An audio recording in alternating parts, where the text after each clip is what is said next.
ಪೂಂಜಾಲಕಟ್ಟೆ ಚಾರ್ಮಾಡಿ ರಾಷ್ಟ್ರೀಯ ಹೆದ್ದಾರಿಯಲ್ಲಿ ನೀವೇನಾದರೂ ಈಗ ಸಂಚಾರ ಮಾಡ್ತೀರಂತಿದ್ರೆ ಇದು ಒಂಥರ ಟ್ರಕ್ಕಿಂಗ್ ಹೋದ ಅನುಭವ. ಈಗ ಅಷ್ಟು ಒಂದು ಸಾಹಸಮಯ ಸಂಚಾರ ಇಲ್ಲಿ ನಮಗೆ ಕಾಣಲಿಕ್ಕೆ ಸಿಗುತ್ತೆ.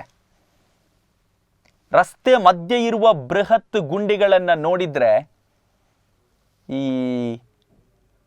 ಟೂ ವೀಲರ್ನವರು ಏನಾದರೂ ಬಿದ್ದರೆ ಆ ಗುಂಡಿಯಲ್ಲಿ ಮೈಕೈ ಗಾಯ ಮಾಡಿಕೊಂಡು ಆಸ್ಪತ್ರೆಗೆ ದಾಖಲಾಗಬೇಕು.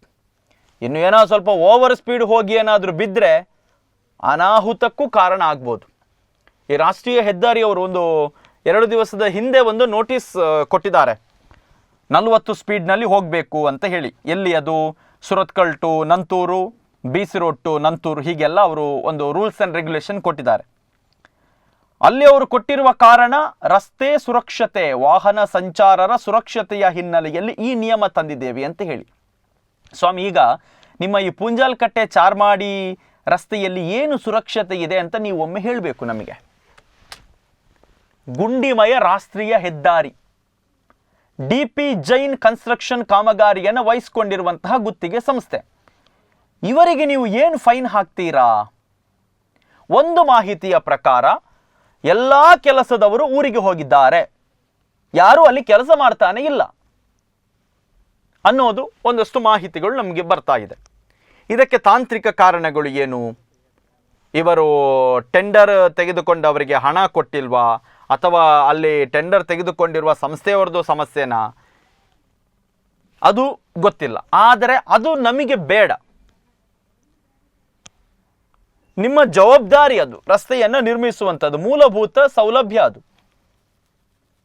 ಯಾಕೆಂದ್ರೆ ನೀವು ರೋಡ್ ಟ್ಯಾಕ್ಸ್ ತೆಗೆದುಕೊಳ್ತೀರಾ, ಟೋಲ್ ಹಾಕಿ ತೆಗೆದುಕೊಳ್ತೀರಾ, ಎಲ್ಲದಕ್ಕೂ ತೆಗೆದುಕೊಳ್ತೀರಾ ಹಣ.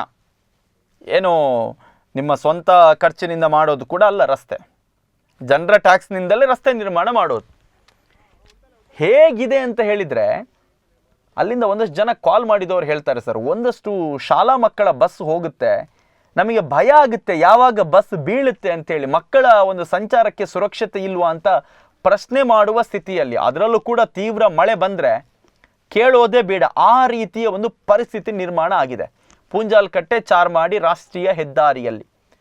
ಎಷ್ಟೋ ಜನ ಆ ರೋಡಲ್ಲಿ ಹೋಗೋದೇ ಬೇಡ ಅಂತ, ಈಗ ಉಜಿರೆ ಕಡೆ ಹೋಗ್ಲಿಕ್ಕಿದ್ರೆ ಅಥವಾ ಕೆಲವರು ಚಾರ್ಮಾಡಿ ಘಾಟಿಯಾಗಿ ಹಾಸನ ರೂಟ್ ಆಗಿ ಬೆಂಗಳೂರಿಗೆ ಹೋಗೋರಿದ್ದಾರೆ, ಅವರೆಲ್ಲರೂ ಕೂಡ ಈ ರೋಡ್ನಲ್ಲಿ ಒಂದು ಬೇಡವೇ ಬೇಡ, ಪ್ರಯಾಣ ಮಾಡೋದೇ ಬೇಡ ಅನ್ನುವ ರೀತಿಯಲ್ಲಿ ತಪ್ಪಿಸ್ತಾರೆ.